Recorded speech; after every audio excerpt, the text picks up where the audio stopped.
Alright, welcome to Ace Will Travel.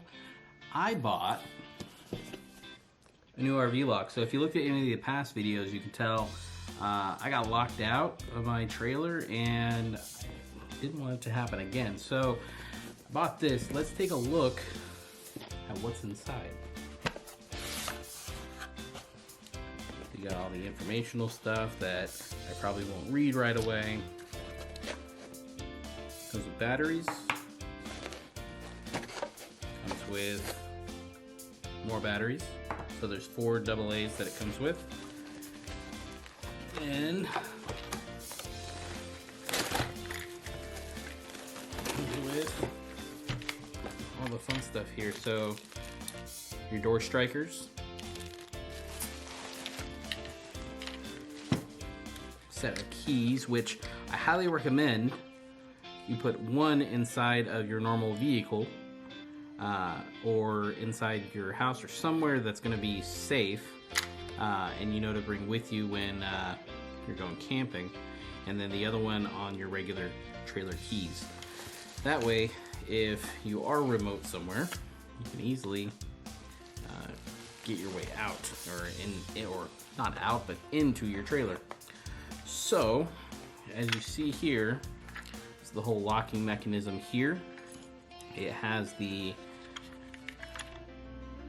keypad, has the locks, has the door handle here, and the other side it has what it's going to look like on the inside. Now, to get this installed, you actually have to unscrew a few screws here to take it apart. And this is where the batteries go in right here. So we'll take it apart and we will pop off the old lock. So sorry about the voiceover here. The new camera that I have, I was messing with the internal volume controls and messed things up, but honestly all you got to do here is just take the 4 screws out that are in your current trailer lock, pull those off, and this thing literally comes apart. From there, all you do is you take the screws out of the strike pad, and this thing just pops right off. So really, it's that simple. I didn't really think it'd be this simple, but well, it really was.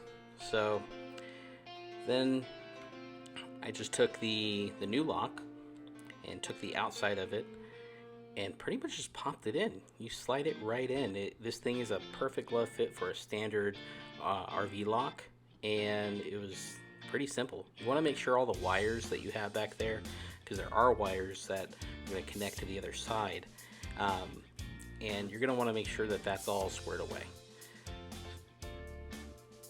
So I grabbed the other side, and ahead of time I put batteries in it. Took 4 AA batteries, 2 screws to put those in. It's again super simple. I was really surprised how simple this thing was.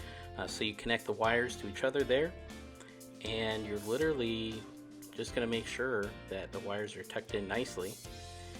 Now the little orange piece there has a connector, or a piece that it connects with inside, to make sure that you can flip your lock on and off from the inside. So you're going to want to make sure that's lined up correctly.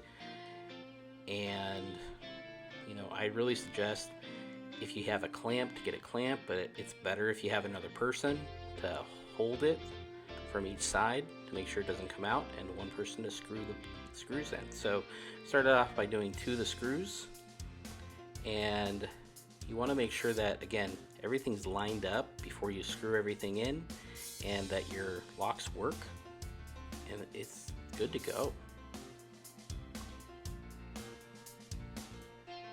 And I really didn't think it'd be that hard. So just follow the instructions that are included to try to get the keypad programmed and the key fob programmed.